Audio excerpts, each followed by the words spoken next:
Hello, I'm going to show you another way of doing the painting using your hands as a paintbrush that is much more contained and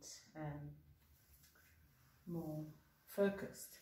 So I've put two little bits of press stick here on my little A5 so that it doesn't slide around, and I'm going to take the block printing ink again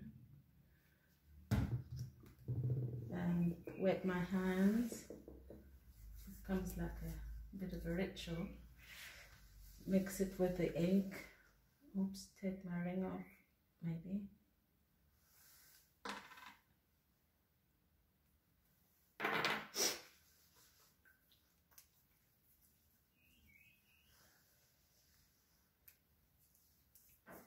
And then in my mind, I'm holding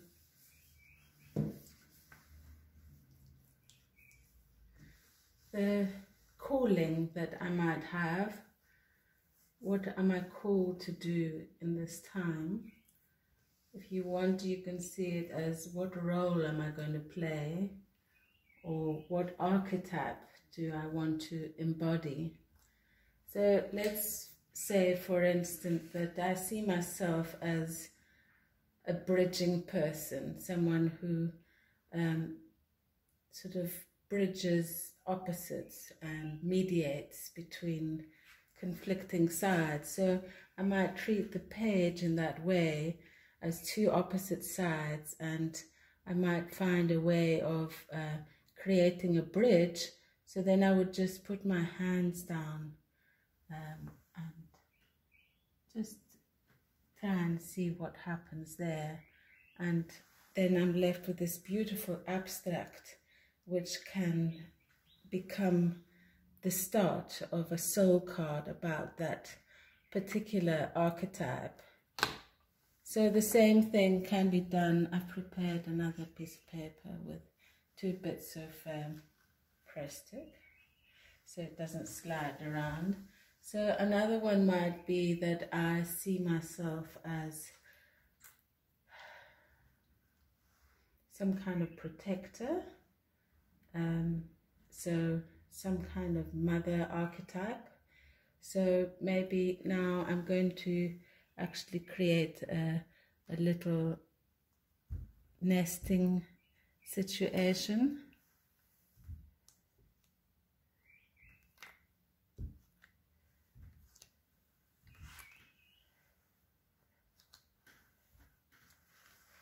So that's also quite a nice start for a card. And you get the idea. You find a gesture basically that somehow describes your archetype or your role. So maybe I see myself as a tent pole holding something up, a bit like a good queen. So I might actually just put that there, and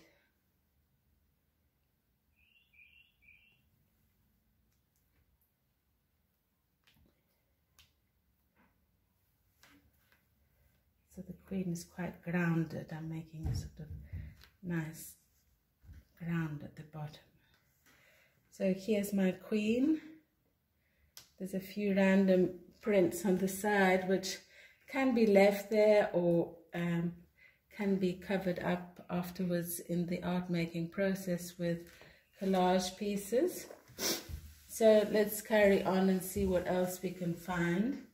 A simple handprint is almost quite childlike because we often ask our children to do that. And then when you lift it, you have this beautiful space in the middle, which can become you can put some color in there or some symbol and work with that. And you can go on and on. It's quite lovely to think of a gesture as holding an energy or a role. And I think that's what the mudras in India do. When you see those sculptures of the Buddha with different gestures, they often, like that one, I said it could be a child, but it could be the mudra of have no fear. You see the Buddha holding up his hand. It's like have no fear, and it's a very lovely gesture. So you could see yourself as a warrior, and I'm guessing that that would basically involve a fist. Maybe the knuckles could come into it as well. Or maybe if that's not enough, we can go the other way and see whether that works, or even just punch it like that and see maybe that's stronger for a warrior. So yeah, you've got other archetypes you can play with. You've got a trickster, and a trickster, who knows what gestures a trickster has. Maybe they are a little bit more random, maybe disruptive. So if there's some kind of order here, which might be some kind of a shape,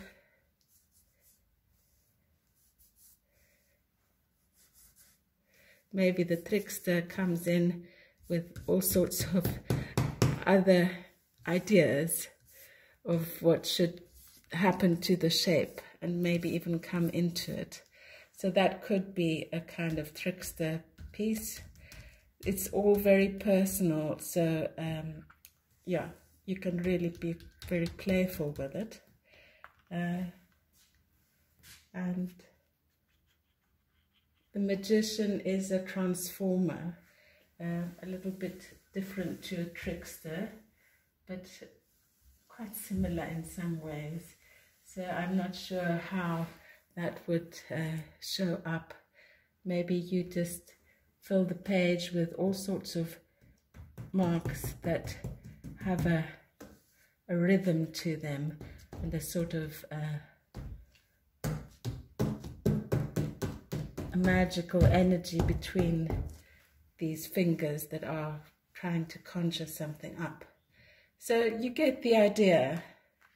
I just wanted to give you some examples so you can understand how you can use the handprint and the gesture to describe a role or